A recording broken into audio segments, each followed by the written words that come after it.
Close the map properties. Turn on the faults layer and examine its spatial reference in the layer properties.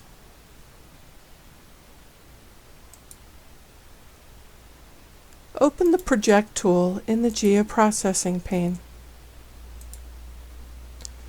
Set the input data set to false and save the output as false.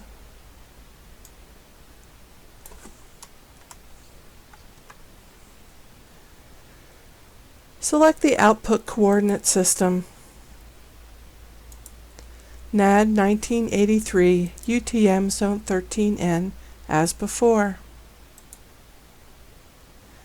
Carefully click the drop-down arrow next to the listed transformations and examine the other choices, but do not change it. Run the tool.